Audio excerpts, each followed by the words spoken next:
trazendo para você, nesse final de domingo, um compilado de notícias que vão desde bolsominions ilustres arrependidos aí. Bolsominion ilustre por quê? Porque é aquele que queria, falou assim, tudo bem morrer 9 mil pessoas, o Brasil não pode parar por causa disso. Fez esse tipo de alegação durante a pandemia, eu tô falando de ninguém menos do que esse aí, o dono do Madeiro, cheio de dívidas. Ele está arrependido de ter voltado em Bolsonaro, segundo a matéria, e chegando até as repercussões da mais grave denúncia contra Sérgio Moro e os desembargadores do TRF4 até agora, que é a do Tony Garcia, um empresário, né, um empresário milionário aí, gente de pedigree, falando, não, o Sérgio Moro me mandou gravar um monte de gente ilegalmente. Inclusive, ele teria imagens constrangedoras que fizeram com que ele conseguisse chantagear esses desembargadores do TRF4. E por que isso é importante, Rony?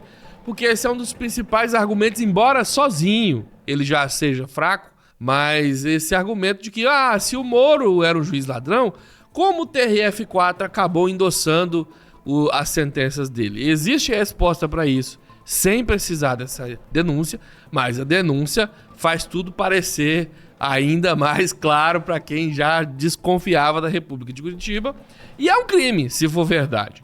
O ponto especial que nós vamos abordar agora é o silêncio, como diz o Reinaldo Azevedo, o silêncio eloquente dos grandes veículos de comunicação. Ninguém, absolutamente ninguém, falou desse assunto, exceto a revista Veja, que foi onde ele deu a primeira entrevista. Mas você não viu no Jornal Nacional, não viu sequer em outros veículos impressos da Globo, e a gente sabe por quê. Mas vamos falar disso depois do pedido de inscrição. Se essa é a primeira vez que você chega por esse canal, seja bem-vindo. Todos os dias aqui a gente combate o Bolsonaro e tá precisando de você para uma missão importante. Para chegar a 1 milhão de combatentes aqui. Falta muito pouco, mas parece que não chega nunca. Se inscreve, compartilha o vídeo e deixa um comentário para nós. E agora vamos ouvir as matérias. Vamos começar mudando de assunto de ontem para hoje, né? O Madeiro. Presidente do Grupo Madeiro, Luiz Renato Durski Júnior, conhecido como Chefe Júnior, Durski, só inverteu o nome. Após acumular uma dívida quase bilionária nos últimos anos, afirmou em entrevista ao jornal O Globo, publicada nesse domingo, que se arrepende de ter criticado a quarentena durante a pandemia do Covid-19.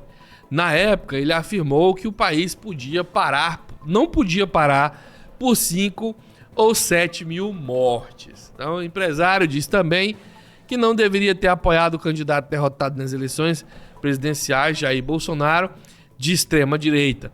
Ele conta que lembrou do seu avô, que tinha o açougue na fazenda e o mercadinho, e dizia, Júnior, quem abriu o comércio não tem candidato, não tem político, não tem de tomar partido muito fácil, porque o negócio não é bom. E aí, como tem outras matérias e outras coisas para ler, eu não vou aprofundar muito nisso.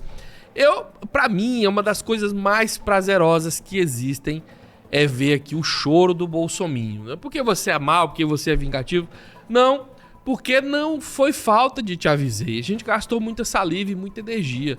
Essas pessoas não eram só adversários ideológicos, eles eram inimigos da nação. Eles iam lá e falavam essas atrocidades. E por eles serem muito famosos, ricos e bem-sucedidos, grande parte dessa elite podre achava como certo imediatamente o que eles diziam. E naquele momento nós éramos chamados de vagabundo, de petista, de ladrão, de safado, só porque a gente estava dizendo coisas que, se não fosse o Bolsonaro, seriam óbvias. Por exemplo, eu vou te dar um exemplo simples.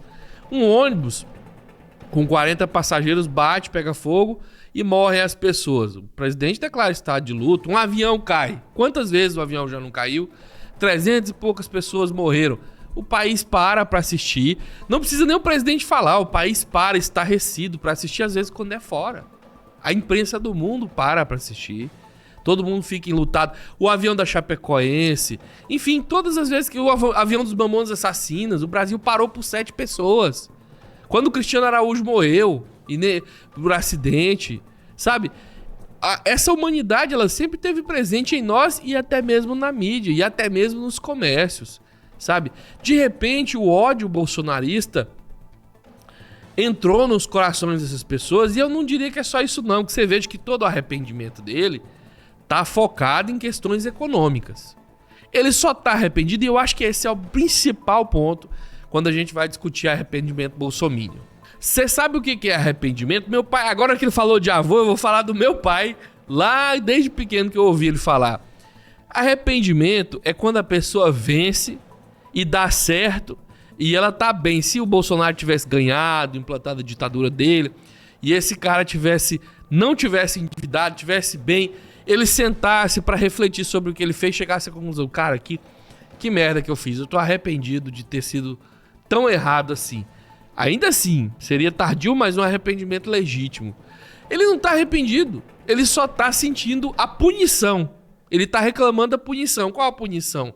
Bolsonaro não ganhou, ele acabou não tendo o presidente que ele queria.